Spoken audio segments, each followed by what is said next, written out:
Another beautiful day in the valley. We're going to talk seed starting today. So if that's something that interests you, stick around. All right. Well, hey, if you're growing a garden, you know that at some point you've got to put some stuff actually into the ground. And in most places, you find that transplants are one of the most effective ways to do that.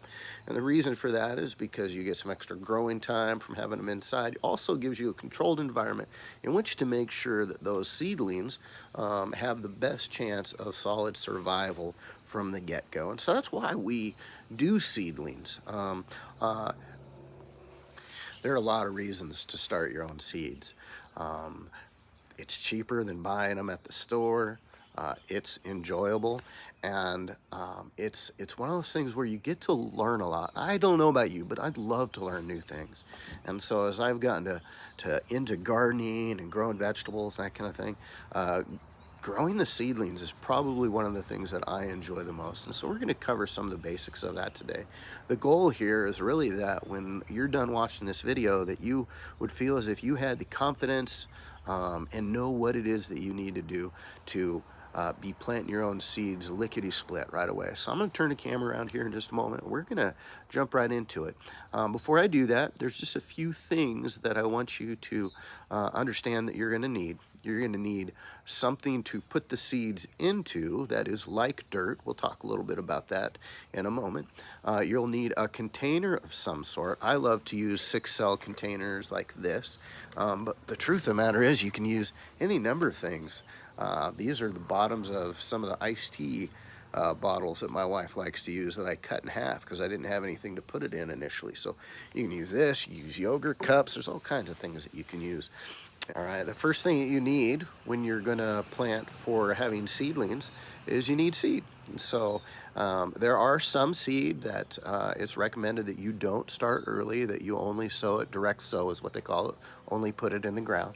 But many, in fact, a vast majority of the things that you would enjoy planting are things that you can start early and plant as transplants. And so you need the seed to start with that. Second thing that you're going to need to effectively grow seedlings is you're going to need a good media. Now that doesn't mean music, and that doesn't mean printer for your printer paper, or paper or anything like that. Media is just simply, we'll just call it the dirt. So we'll talk a little bit more about that after a bit, because it's not actually just dirt. Okay, so you need media, you need the seed, and then simply a container to put those things in that will allow you to keep the seed moist enough that it would germinate and continue to grow. And so those are the only things that you need. So starting seedlings is not one of those things that's super complicated. You don't have to have lights and heat mats and all that kind of stuff. You don't have to go out and buy the special little 6 cells or anything. You don't need any of that stuff, right? You just need something media that you can grow the seed in. You need the seed and you need a container. In fact, there are a lot of different containers that you can use. You can use yogurt cups. I've done that before. You can use things that you would otherwise throw away, right? And so there are a lot of things that you can put it in. So don't be discouraged that you're like, oh man, I don't know where to find those little cells, those little 6-cell, or the variety of things that I could grow it in. Now, really, if you have something you can put it in, you can grow a good quality, healthy seedling that'll give you a solid jump on your planting season. All right, so here we've got even a little bit more than just the basics of what you need for starting seeds. To start seeds, you don't need to be able to have labels. I mean, if you're only planting one thing, you wouldn't necessarily have to label it, but I do love these, and I plant a lot of different things, and so I find them very useful. This is your soil less. Remember I said we'd talk about that. There's actually peat moss, some stuff called vermiculite, maybe a little perlite, that kind of thing. And that's what we're going to use as a seed starting base. One of the things to note about whenever you're using something like this, a seed starting mix, some people call it, you'll find it labeled as potting soil in Home Depot or your big box stores, is you want to make sure that when you get this, don't just stuff this in your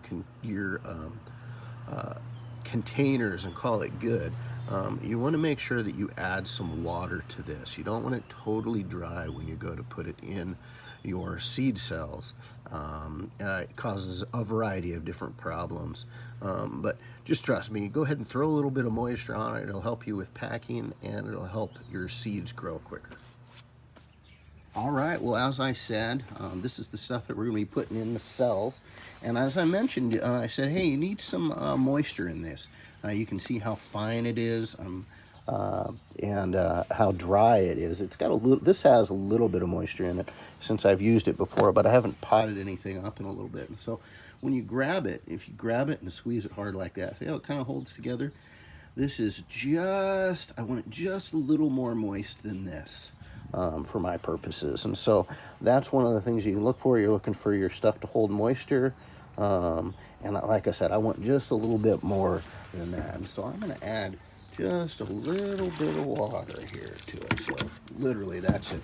And this peat, as long as it doesn't want the water yet, will kind of suck this up in the particular state that it's in. And you can already see kind of some of the clumps pulling together, and then so kind of got that mixed in there. Honestly, this is another thing I love about gardening. I just love that I get my hands dirty like this. So you can see it, grab it, she holds together a little better, right? I push it, it takes a little bit of something to push it apart. Before it was just falling apart, right? So so this is about the consistency what we want. So when I got this, throw the stuff in here. That's how I like to do it. Now, you could real easy go, all right, cool, I got it filled, let me throw my seeds in. If you do this, you will run into some problems aside from just dropping it. If you just go, oh, okay, I'm good, like this. And that's because this is light enough that there's air pockets in here. Air pockets are your nemesis for your seedlings, partly because it's real easy for seeds, which are real small, to fall down into those air spaces and then they won't germinate. It also just takes up space that should be holding water. And so I always go through and do this, where I go back through, and they call it thumb packing, and just push it down. You don't have to cram it down. You're not trying to like build something with cement. Just trying to make sure there's a good solid base underneath your seeds, and you're making sure that there are no air pockets. So I'll do that, and then just kind of top it off like this, give it a good pat, wipe it down like this, and now my seed flat is ready to get planted in. So let's do that. All right, so now we've reached the point at which it is time to do some planting. So this is what we're gonna plant here on this one. It's that giant crimson tomato. If you hadn't watched my seed unboxing video, I talk a little bit about this, kind of a cool story to this tomato. So in any case, let's get it going. Another reason I like MI Gardener is honestly their seed packets. They always come undone. They've got enough sticky to be able to stick them back without ripping them and all that kind of stuff. So this is how we're gonna handle this bad boy. Oh, got the seed just flying out. Now this seed packet only has, actually I got more. Only has 5 seeds. This was because it's a special one, you can see 5 count. Actually, 1, 2, 3, 4, 5, 6, 7, 8 seeds. So wow, that's pretty cool. So I like to do 2 seeds per cell, and I tend to arrange them like this, corner to corner. I just find I like that because then if I want to separate them, I can do that easily. Given that this is a special tomato, I'm actually not going to do that with all of them here. Some of these are just going to be singles, and this one seed cell, or this one seed packet, will go ahead and take care of all the seeds that I got here from them. So, so I imagine one of my friends will get some of these guys. So I like to set them out like that, and then I typically just take my Sharpie here that I use to label things, and I just push them in a little ways, just like that. Bang, bang, boom. There you go, there you go, there you go. Actually, I don't remember where I put that one, so I'm gonna push down a bunch of spots there. So, and then I just come back and just kind of cover it over like this. I've had really good results doing it this way. I don't find that they have a hard time germinating or anything like that. So that is what I do there. And then I've already got this labeled. My hands are real shaky today, so I didn't want to do that on camera. It looked silly. And this is going to sound silly. I always put it in the same spot in that corner, and I put the date on it.